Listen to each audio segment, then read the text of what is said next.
Is peace on the horizon for Ethiopia's Tigray region? Rebels fighting the government say they're open to talks and a ceasefire. What led to this announcement, and will it help to end the humanitarian crisis caused by the war? This is Inside Story.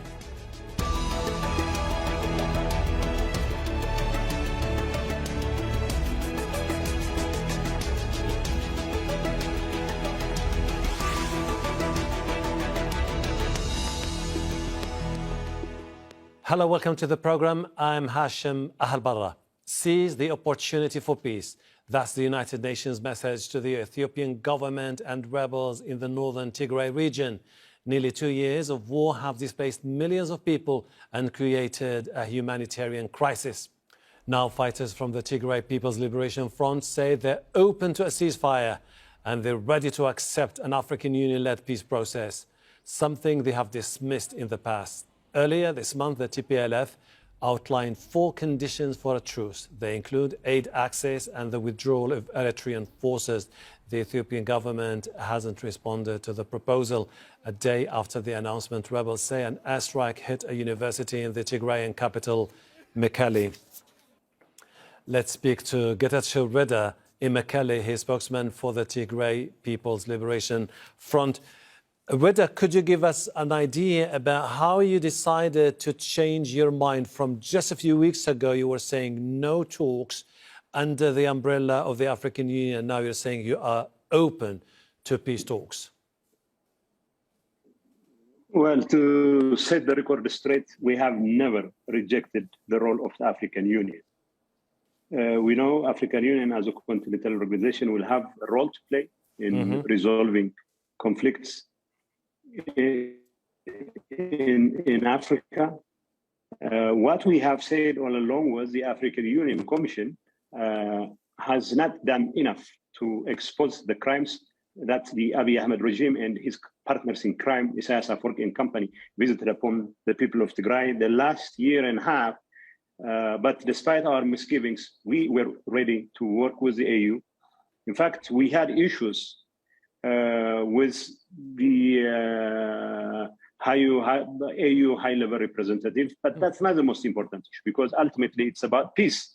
It's about resolving this conflict peacefully. So we have never opposed to the role of the AU, but we have always expressed our misgivings about the role the AU has played in either acquiescing in the crime or remaining silent under the circumstances. Okay. So there is little in the way of change of mind as far as we're concerned. Let's talk about the details now. You are a member of the negotiating team.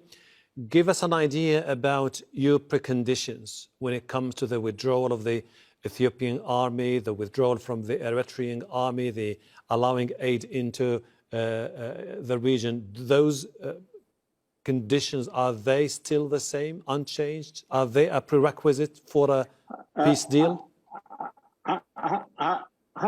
Hashem, the only thing that needs to change is the characterization of humanitarian access and the restoration of services as conditions. Why would this be preconditions? I mean, since when is the access, unfettered access to humanitarian aid and the restoration of services considered a precondition for peace talks? What we have been saying all along is that these are things that needed to have been accomplished way before any overtures for peace. Any government worthy its name should have restored services. The Ethiopian government was using the denial of humanitarian access and the denial of services as a weapon of war. That we should insist on normalcy under the circumstances should not have been and should not be considered as preconditions. So as far as we're concerned, we still expect the international community to put pressure on the government in Addis Ababa to restore services. We still expect the international community to put pressure on the authorities in Addis Ababa to allow for unfettered humanitarian access. And the status of Western Tigray, for example, is a constitutional status. The constitution is something the government professes to be living by. And why would it be a matter of precondition for a government to recognize its own constitution? As simple as that. So we're not talking about preconditions. We're talking about things which should have normally have been done if there was a genuine interest for peace. Now that you've said you're willing to go to, you're open to talks, any words from the African Union about whether the Ethiopian government is willing to move forward and talk to you? By the way, I would like to take this opportunity to commend the African Union to at least to step forward and recognize the Tigray government for what it is, and that it is ready to work with the government of Tigray in seeking peaceful solution to the conflict.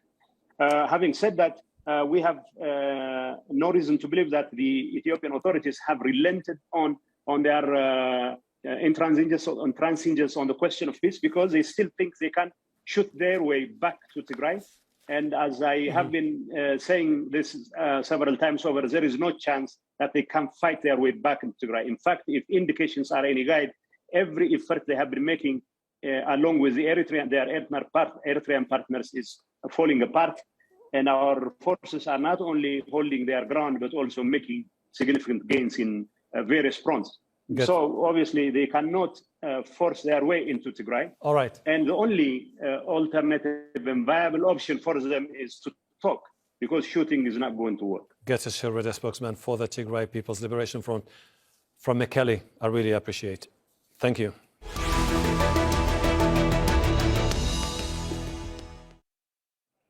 Let's bring in our guest in Addis Ababa is Ustaz Kamil Shemsu, a member of the Ethiopian Parliament, in Sundsvall, in Sweden. Teklay Gebremichael, an activist and associate editor of Tghat, a website documenting possible war crimes in Tigray. In London, William Davison, senior Ethiopian analyst at the International Crisis Group. Welcome to the program.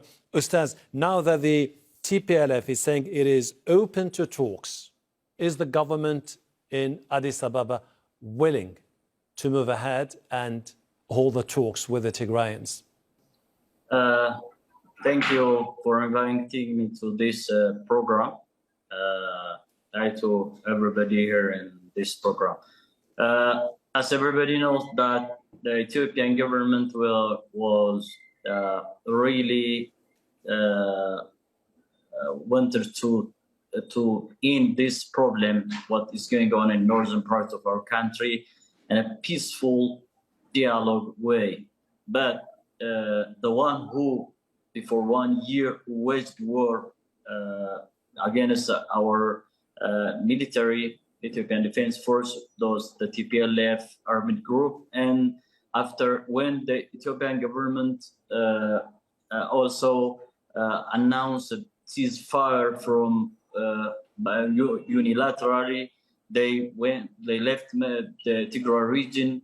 This all they were calling, Ethiopian government calling to peaceful solution to this problem. Okay. So this time when the TPLF called for dialogue, I can see it is like mind changing, and it is significant, even though it is not sufficient, because the government position is there. Our very principle, the principle is the solution to this problem is discussion, dialogue, okay. and peace. For our viewers, just for our people to understand exactly where does the government stand as we speak now. Is the government going to go to the talks, yes or no? The government is always ready to go to the talk, but this time the government assigned its own high-level officials for discussion, but they are looking for this issue. They are looking for the honesty and how much this group is calling is true. Are they really saying this to buy time, or they are saying surely to end this problem, this conflict, or this war? Okay, Teklay, do you think it was the fact that the TPLF realized that it was about time to move forward to seek a political solution to the crisis and that war is not going to go anywhere? They decided finally, let's go to the African Union, let's go to the peace talks. the statement that the Tigray government issued on the Ethiopian New Year's Day wasn't really different from the statement that it had been issuing before in terms of calling for peace and in terms of insisting that a peaceful resolution is the only way to resolving the conflict. I think the only difference in terms of tone in the statement they issued on the New Year's Day was in them saying that they are ready to sit for negotiation, apparently without any kind of preconditions. Although from what the government representative Getachew Reda said earlier, it looks like that they have taken it for granted that the international community would think resumption of services and the other basic services to Tigray shouldn't be kind of construed as preconditions. So they are taking it as granted that they would be resumed without any negotiation, but that otherwise they are ready to sit for negotiation. So that is actually the only thing that changed. But in terms of their readiness to sit for a AU-led process, they have always been ready. Their only bone of contention with the AU was that they don't trust the AU envoy Olusegun Obasanjo because of his open association with the Ethiopian regime and because of what he has been saying in terms of openly supporting the Ethiopian government's position and openly taking positions on very contentious issues with respect to Western Tigray and the other issues of contention. But otherwise, I haven't seen anything new in the statement that they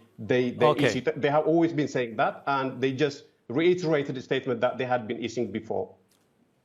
William, let's assume both parties decide to go for the talks. Is it going to be an easy political process? And what are the issues at stake here for both parties? I think the fact that we are struggling to get a recommitment to a truce and to even convene formal negotiations indicates the depth of the disagreements here. I think it's important to listen to what Getachew Reda said, as well as Teklay. The important context here is that until the 24th of August, we'd had a period of a truce without any real fighting between federal and Tigray forces this year. That truce has now ended. Fighting is ongoing today. We have a flurry of diplomatic activity to try and get a recommitment to the truce. But as I understand the Tigray position, they want a public commitment from the federal government to meet what they see as its international legal obligations. So unfettered aid access to Tigray, the restoration of services, the exit of all foreign forces, including Eritrea's, obviously, and the restoration of Tigray's pre-war borders, which means the neighboring Amhara region giving up on its control of Western Tigray that it's taken during the war. That is the extent of the challenges, even to get a recommitment to a truce, so to stop the current fighting, and then to convene the beginning of formal negotiations. Other issues that would emerge during a peace process would be arranging a permanent ceasefire.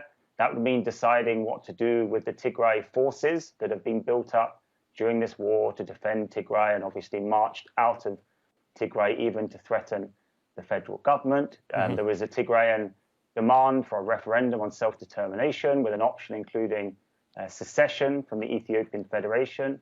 There were the issues of accountability and reconstruction as a result of the damage and the atrocities committed during the war.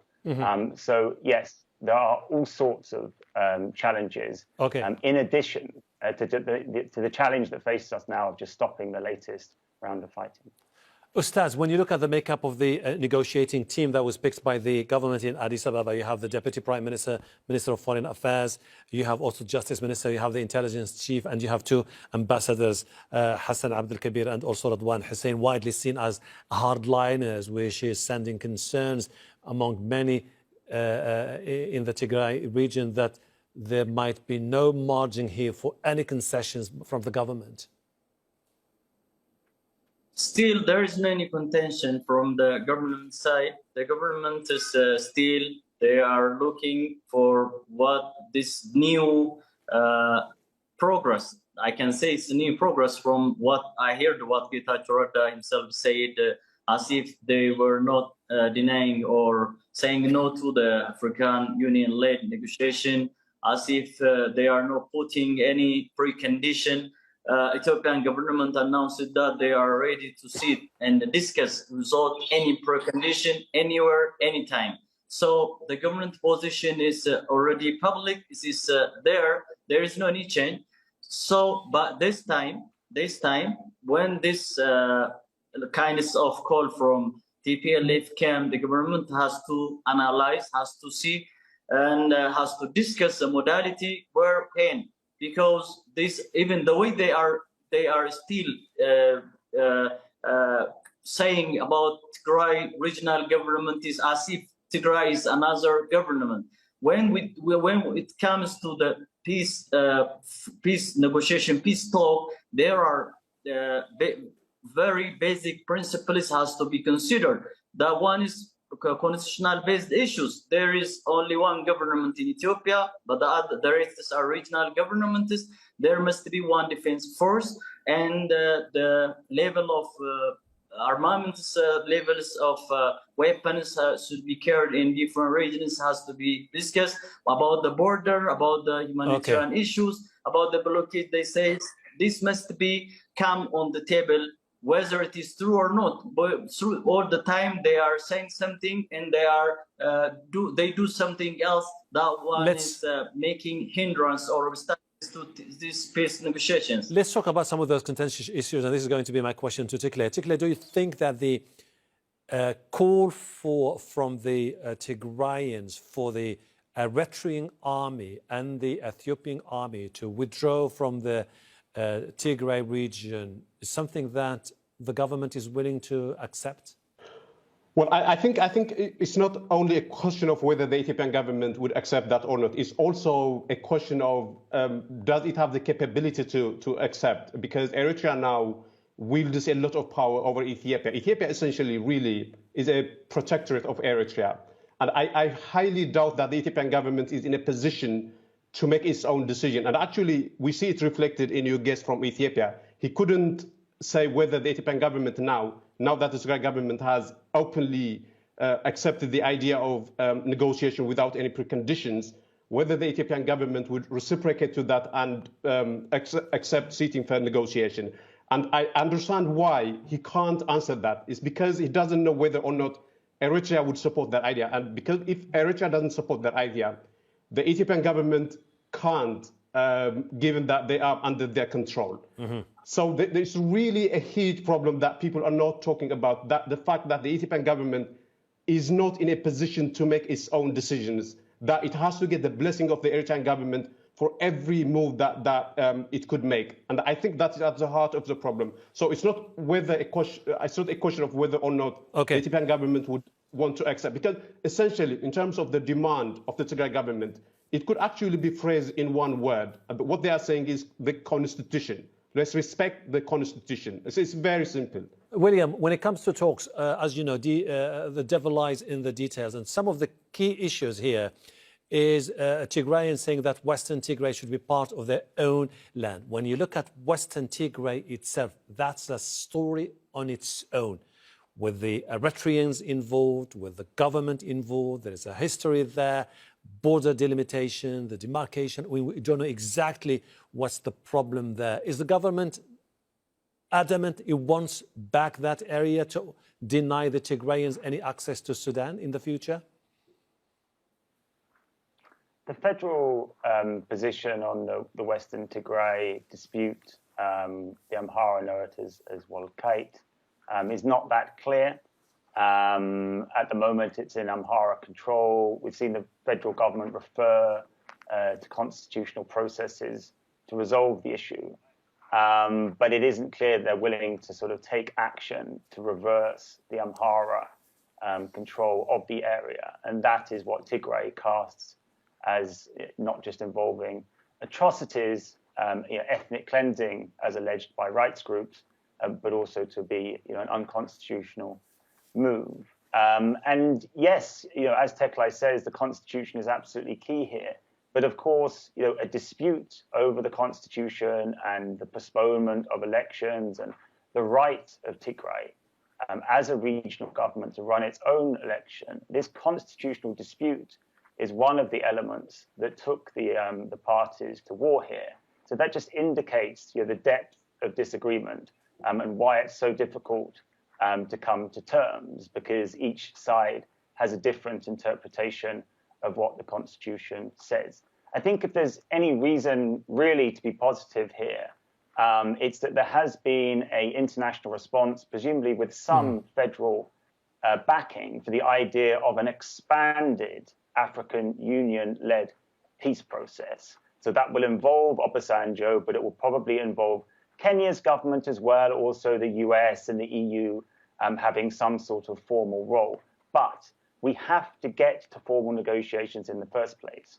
And unless the federal government is willing to accede to some of these Tigrayan demands, meet its legal obligations, as Tigray's government casts it, on unfettered aid access, services, the restoration of Tigray's pre-war borders, and the withdrawal of foreign forces, then it does look difficult to even get past the first hurdle here.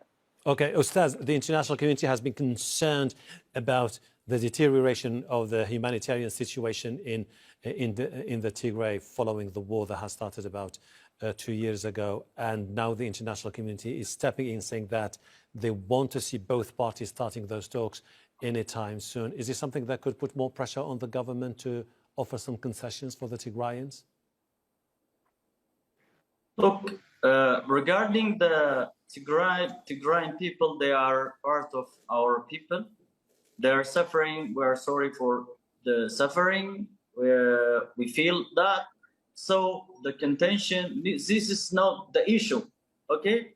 Because there are humanitarian aids are going there, but the TPLF used to use this aids for its military forces. They are not distributing or delivering for civilians. But the first thing everybody has to know is that the end solution for this problem is sitting around the table, discussing, and if there is any border issues. All right, Teklay, do you think that we will see talks soon between both parties? I highly doubt that. And the reason, actually, I have to mention a writer who has huge expertise on Ethiopia, published an article yesterday. And one of the points he makes in the article is that Ethiopia has committed a lot of soldiers to Eritrea. They are now stationed in Eritrea.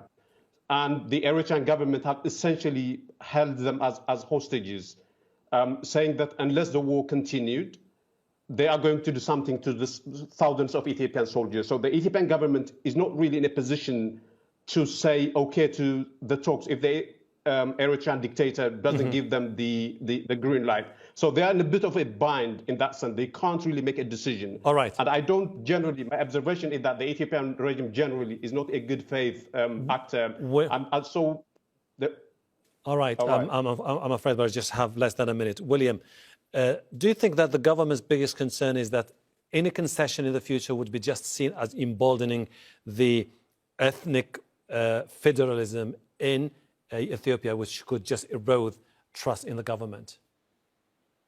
I don't think that's the government's primary concern here. Ethiopia operates under a system of ethnic or multinational federalism. That means that the regional states have quite a lot of autonomy on paper, and that the region's administrative divisions are also largely based along ethno-linguistic lines. I understand there to be desire within Abiy Ahmed's government and his Prosperity Party system for some constitutional changes, which might dilute the role of ethnicity in state structures and politics, perhaps take some powers away from the regional states and grant them to the central government. But really the issue here is resolving the political dispute between Tigray and the federal government. Of course, that does relate to autonomy and ethnicity and federalism. But I don't think at the moment the central government and its leadership has its eye on those broader questions, and instead needs to focus on how to either win the war or stop the war and find some sort of negotiated settlement with Tigray's leadership and also the other armed groups operating in Ethiopia, such as in Oromia, the biggest regional state. William, Davison, Ustaz Kamil, Shemsu, and Teklay, Gebremichael. I really appreciate your insight. Thank you. And thank you too for watching. You can see the program again anytime by visiting our website, aljazeera.com, for further discussion. Go to our Facebook page. That's facebook.com/AJ Inside Story. You can also join the conversation on Twitter. Our handle is @AJ Inside Story. From me, Hashem, Ahelbarra, and the entire team here in Doha. Bye for now.